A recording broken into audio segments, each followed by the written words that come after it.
اب آپ اس کانفلکٹ کا سپل اوور دیکھتے جائیں کہ یہ کہاں سے شروع ہوا تھا، یہ کہاں تک پہنچ گیا ہے. ساتھ ہی عراق میں ایک ملیشیا فورس نے یہ کلیم کیا ہے کہ جو ایک ہفتہ پہلے اٹیکس ہوئے ہیں عراق کی سرزمین سے سعودی عربیہ کے اوپر، وہ ملیشیا گروپ کے کمانڈر کہتے ہیں وہ ہم نے کیا ہے، اور وہ ایران بیکڈ گروپ ہے.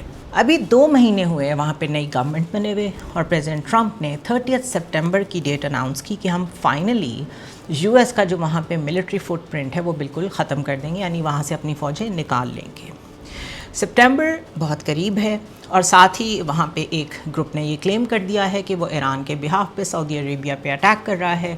تو سعودی عربیہ اب 2 فرنٹ 3 فرنٹ وار کی طرف جا رہا ہے. اس کو ایک طرف سے حوثیز پریس کر رہے ہیں، دوسری طرف سے اگر کوئی عراق میں ملیشیا بیٹھا ہے، جو کہ اگر آپ نقشے پہ دیکھیں تو بالکل ایک ہمسایہ جو ہے وہ عراق ہے اور دوسری طرف جو ہے وہ یمن ہے. دونوں طرف سے اسے سکویز کیا جا رہا ہے، اور اس کی بیسک کموڈٹی ہے آئل، اس کو ایکسپورٹ کرنے سے اگر اسے روکا جا رہا ہے تو یقیناً یہ سعودی عربیہ کے لیے بہت بڑی تھریٹ ہے. اور پاکستان آف کورس سعودی عربیہ کے ساتھ کھڑا ہے because of the defence pact. Now these are only realities. اس میں کوئی سینٹیمنٹس نہیں ہیں، اس میں کوئی ایموشنز نہیں ہیں.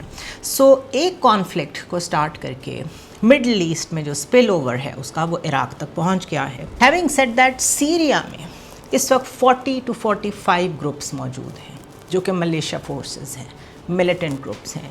نوبڈی نوز کہ کون کس کے ساتھ ہے، کس کو کہاں سے فنڈنگ آ رہی ہے، کس کی کیا پوزیشن ہے اس وقت.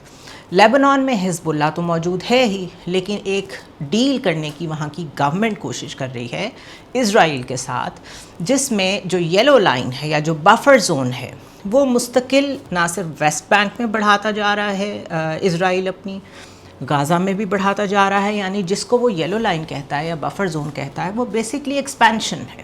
وہ ان علاقوں پہ اپنا قبضہ کرتا جا رہا ہے اور اس کو بڑھاتا چلا جا رہا ہے.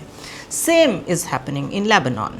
Now keep all this in mind. This is actually mapping of the entire area جو اس زد میں آ رہا ہے اس وار کی وجہ سے، کسی نہ کسی طرح کیوس کی طرف جا رہا ہے.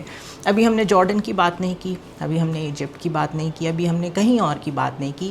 یہ صرف کچھ جگہیں ہی اگر آپ دیکھیں، اگر یہاں پر کیوس ایکٹیو ہو جائے. کویت نے آلریڈی پاکستان کے ساتھ ڈیفینس پیکٹ اور کئی اور ٹرکی سمیت ملکوں کے ساتھ ایسے رابطے کرنے شروع کر دیے ہیں جس میں یہ پتہ چلتا ہے کہ کویت کو بھی ایک ایگزسٹینشیل تھریٹ فیل ہو رہی ہے اپنے لیے.